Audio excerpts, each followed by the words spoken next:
Muy buenos días, Daniel, ¿qué tal? ¿Cómo va? Muy buenos días. Bueno, este mes de noviembre hemos tenido un dato de inflación positivo, al menos en Estados Unidos, que parece indicar que podríamos alcanzar un techo en los precios. ¿Cuál es su visión? ¿Cree que esto marca la pauta de los bancos centrales también para poner fin a la subida de tipos de interés? No, no creo que vayan a cambiar la pauta por una sencilla razón. Los datos se han visto de manera relativamente optimista por los mercados financieros, pero la realidad es que la inflación sigue siendo elevadísima y lo más importante es que la inflación subyacente es muy elevada. Y ese es el elemento clave para un banco central, ¿no? No podemos hablar de se tiende a decir por ahí, ¿no? Que bajar la inflación es que bajen los precios. No, señor. Los precios están subiendo. Y los precios están subiendo y además las estimaciones de la OCDE y de muchos otros organismos internacionales, pues lo que muestran es un nivel de inflación elevada también en el 2023 y en el 2024. Para que nos hagamos una idea, eso significaría que en 3 años vamos a tener una inflación acumulada de más del casi del 20%. Y por eso hay que continuar llevando a cabo las subidas de tipos, pero no solo las subidas de tipos. Lo que viene en el año 2023 es la reducción de balance, que es la parte más importante para realmente controlar la inflación, porque las subidas de tipos lo que hacen es que reducen la demanda de nuevo dinero.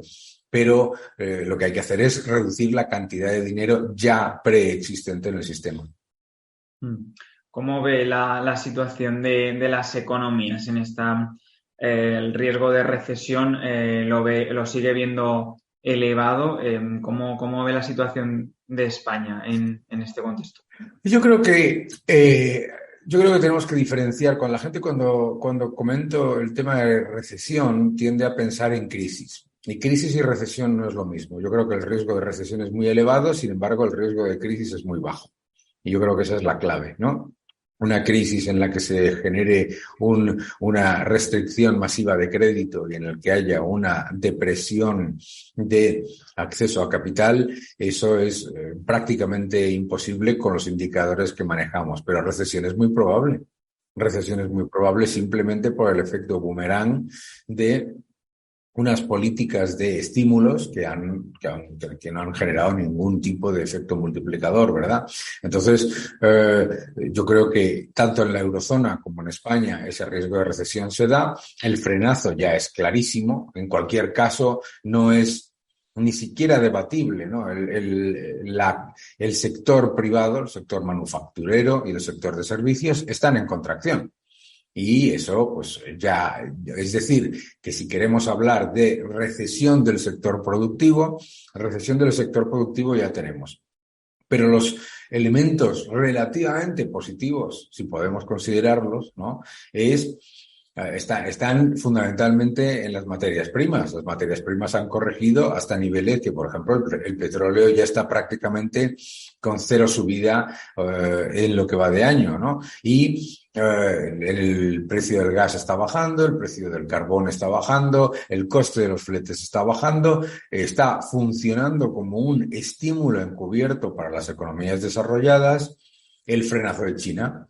Porque si China estuviese creciendo al 6%, pues esas materias primas estarían probablemente mucho más tensionadas. Entonces, hay factores que, sin evitar ese frenazo y sin evitar esa contracción del sector privado, pues nos pueden dejar un poco, ¿no? De, digamos, una situación de vaso medio vacío, ¿no? Pero no podemos olvidar esa situación negativa porque además la corrección de las materias primas luego no se traslada al consumidor como aparece en el IPC. Es decir, aunque en el IPC baje el componente de la electricidad, la factura que pagamos tú y yo no baja. De hecho, sube porque hay otros componentes que pesan mucho más. ¿Cómo valora la situación del petróleo y del gas en este final de año, después de ser uno de los elementos que más han subido a lo largo del año? Ahora parece que entre el factor China que comenta y la guerra de Rusia y Ucrania, que parece ser que está un poco medio atascada, han llevado a esas caídas en petróleo y gas.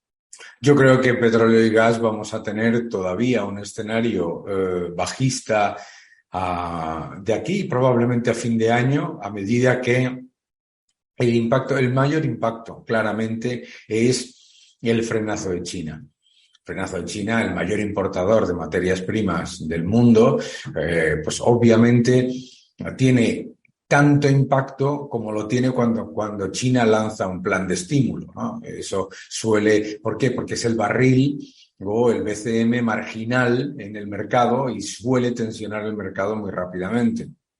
Pero claramente el frenazo de China está afectando la demanda de petróleo mundial y de gas, pues obviamente está reduciéndose tanto por la ralentización económica de las economías desarrolladas, pero también, y yo creo que esto es clave, porque el invierno que se presenta parece ser que va a ser un invierno mucho más suave de lo que se esperaba y por lo tanto esos temores de no tener acceso a suministro de gas, pues a lo mejor no se convierten en realidad, lo cual es muy positivo. Muy positivo. Pero en general lo que ha demostrado es la importancia de mantener un mercado dinámico, porque la realidad es que con una guerra, ¿no? Con una guerra como es la de Ucrania, hoy nos vamos a enfrentar, pues eso, a un petróleo que está a niveles en cuanto al WTI, al West Texas, pues muy cerca de los niveles de no tener ninguna subida en lo que va de año. El Brent todavía, obviamente por el impacto de Europa, está por encima de los niveles de enero, pero en el precio del gas, desde junio también, pues ha estado corrigiéndose de manera muy importante. Y yo creo además que hay otro factor esencial en las materias primas. Todo el mundo hablamos de oferta y demanda, que es muy importante, de decisiones de la OPEP y no decisiones de la OPEP, pero desde el momento en el que han empezado a subirse los tipos de interés y a restringirse la cantidad de dinero en el sistema por parte de la Reserva Federal, ese impacto es evidentísimo en las materias primas. El índice de materias primas prácticamente tiene una correlación 1-1 con esas subidas de tipos de más de 90 bancos centrales y a medida que eso continúe y los fundamentales de oferta y demanda se mantengan débiles por el frenazo de China, de la eurozona, etcétera, pues obviamente eso puede ayudar y además sirve como estímulo para las economías porque significa menos importaciones, ¿no? Hablando de España, ¿cómo valora el impuesto a las energéticas y el impuesto a la banca? En el caso de las energéticas, parece ser que no va a ser tan duro como se preveía después de que el gobierno haya dado luz verde a las enmiendas de los grupos parlamentarios. ¿Qué valoración hace? A mí me da la sensación de que estos impuestos no tienen ningún impacto real sobre la economía y que son impuestos puramente ideológicos, ¿no? Pero lo estamos viendo en Reino Unido y lo estamos viendo en Italia, ¿no? Cuando los gobiernos se ven presionados ante una situación económica que no es positiva, lo que hacen inmediatamente es buscar ese chivo expiatorio que son las grandes empresas, las malvadas energéticas, etcétera. La realidad es que con los datos del último trimestre publicado no existen esos beneficios extraordinarios que se decían, beneficios extraordinarios en el sentido de que se suponga que hayan subido los márgenes en España por la subida de los precios de las materias primas. De hecho han bajado y además siempre son contraproducentes y ya se ha demostrado pues que estos impuestos van a tener un impacto sobre los consumidores, sobre la inversión y que además al final, si lo pensamos, pues es una política de penalizar a los que son productivos en la época en la que se necesita más inversión en energía y para luego llevar a cabo una serie de políticas pues que luego son todavía más contraproducentes. Y además, me parece hasta casi como alucinante, ¿no? Que escondido en el impuesto a las eléctricas y a los bancos, esas malvadas grandes empresas que ganan tanto dinero, esté incluida una fantástica deducción fiscal para las grandes plataformas de contenido tecnológico, que es como mínimo pues sorprendente, ¿no? Desde el punto de vista tanto de lo que intenta el gobierno como de lo que luego consigue. El Gobierno también ha anunciado una batería de medidas para aliviar la carga hipotecaria tras la subida del Euribor, que afectará al 20% de las familias más vulnerables. ¿Qué le parece? Bueno, este tipo de medidas son cosméticas, primero para acceder a esa mejora o alivio de la carga hipotecaria, pues las personas son afectadas, pues son muy pocas, y va a tener muy poco impacto. Pero fuera de todo eso, al final, lo que tenemos que entender, y si nosotros estamos en un canal que se llama Estrategias de Inversión, es que cuando una persona toma una hipoteca a tipo variable y los tipos de interés bajan y bajan y bajan y bajan y bajan y no cambia esa hipoteca variable, en algún momento tiene que haber una cierta responsabilidad y tenemos que ser conscientes del riesgo que estamos tomando, ¿verdad? Entonces, yo creo que hace falta cultura financiera. A mí me preocupa que haya personas que pensasen que con una hipoteca al 1,2%, pues esos tipos de interés no iban a subir nunca. Y que además tuviesen una hipoteca al 1,2% que si subía, oh Dios mío, al 2%, le generase graves problemas financieros. O sea, yo creo que tenemos que... es por eso que es tan importante un canal como el vuestro. Tenemos que tener mucha más cultura financiera para evitar que se genere siquiera este debate. A mí no me preocupa, o sea, si se llega a un acuerdo, lo primero que tenemos que entender es que ese acuerdo va a hacer que la hipoteca que se puedan pedir, si se piden mis hijos ahora, o que la hipoteca que se vaya a pedir una persona dentro de poco le vaya a salir más cara y vaya a ser más complicado. Y además tampoco soluciona, tampoco es una panacea. La hipoteca lo que es básicamente es una carencia durante un periodo. Pero es que eso no es lo que me preocupa. Lo que me preocupa es que cuando personas como vosotros, como nosotros, hemos estado diciendo una vez tras otra que los tipos de interés iban a subir, que las hipotecas a tipo variable había que revisarlas para cambiarlas a tipo fijo o cancelarlas o o analizar el riesgo que tomas cuando tienes una exposición del 100% a los tipos de interés. ¿Y qué es lo que pasa? Que en vez de hablarse sobre eso, lo que se está hablando es de populismo político. Es que hay que ayudar, es que no sé qué, es que hay que dar. ¿Cómo vamos a subvencionar la toma de riesgo? ¿Quién va? O sea, resulta que una persona que ha tomado con la misma renta, que ha tomado una hipoteca al 1,2% con el 100% de exposición a que el Euribor suba, se le va a dar una ayuda, mientras que una persona que ha tomado esa misma hipoteca con la misma renta al 2 y pico por ciento a tipo fijo, no se le va a dar ninguna ayuda.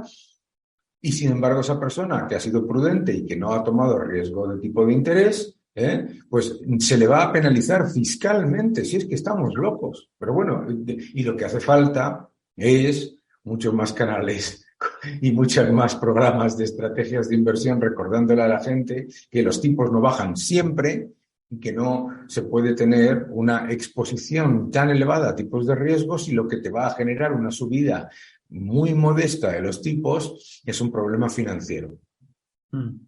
Bueno, hablando también de bolsas, ¿cómo ve la situación actualmente y a final de año y qué previsión tienen y de cara a 2023? Nosotros creemos que este final de año va a ser positivo en el sentido de que los operadores de mercado están relativamente confortables con un entorno que ya no es unas expectativas completamente desproporcionadas como pasó a principio de año. A principio de año era aberrante casi escuchar a la gente decir que el crecimiento iba a ser superior, que la guerra si va a acabar en un mes, que no iba a haber ningún impacto, que no iba a haber subidas de tipos, etcétera, etcétera. Lo positivo es que yo creo que al menos el 70% del escenario realista, ralentización, inflación persistente y subidas de tipos, reducción del balance de los bancos centrales, al menos una parte importante de esa realidad a la que nos enfrentamos está descontada. Y eso yo creo que empieza a mostrarse también en las bolsas en particular, que empiezan a reflejar un entorno un poco más positivo de recuperación. Pero no podemos esperar expansión de múltiplos. Si pensamos que en el año 2023 hay que mantener la cautela y aprovechar los periodos en los que, como está ocurriendo ahora, pues la bolsa europea ha pasado de estar sobrevendida a sobrecomprada, pues a reducir exposición al ciclo, reducir exposición a los valores con mayor riesgo y tomar, bueno, pues oportunidades en aquellas áreas en donde creemos que hay mayor potencial a medio y largo plazo. ¿Y en qué áreas ven mayores oportunidades de cara al próximo año? Yo siempre digo que los periodos de contracción del mercado te hacen un canto de sirena en el que te dicen básicamente que mires hacia adentro y hacia el pasado. Es decir, que mires hacia sectores que están en proceso de obsolescencia y a empresas pues locales, etcétera. Y yo creo que hay que hacer lo contrario. Yo creo que lo que hay que hacer es precisamente ahora mirar aquellos sectores que están más denostados, ¿no? Más atacados. Por ejemplo, pensamos que en tecnología con beneficios hay muy buenas oportunidades. Pensamos también que hay que seguir teniendo una exposición especialmente a empresas norteamericanas y sectores, pues todo lo que tiene que ver con la longevidad de la población, todo lo que tiene que ver con sanidad y ciberseguridad, la parte de defensa que tiene que ver con tecnología, todo lo que tiene que ver también pues con fundamentalmente 3 factores a largo plazo. El cambio demográfico mundial, aumenta la población, eso significa más demanda de bienes y servicios de calidad, aumenta la clase media en los países emergentes, vivimos muchos más años en los países desarrollados, todo eso cambia el patrón de consumo y en la tecnología creemos que el desarrollo tecnológico va a seguir siendo el factor esencial para reducir los desequilibrios y las desigualdades. Y finalmente, todo lo que tiene que ver con sostenibilidad, pero sostenibilidad con beneficios. Nunca nos ha gustado esa especie de idea mágica de invertir en empresas sin beneficios, sin generación de caja. Pues con esas ideas de Daniel Lacalle, economista jefe de Tresis y doctor en economía, nos quedamos. Muchas gracias, Daniel, por estar con nosotros y hasta otra ocasión. Muchísimas gracias. Un fuerte abrazo.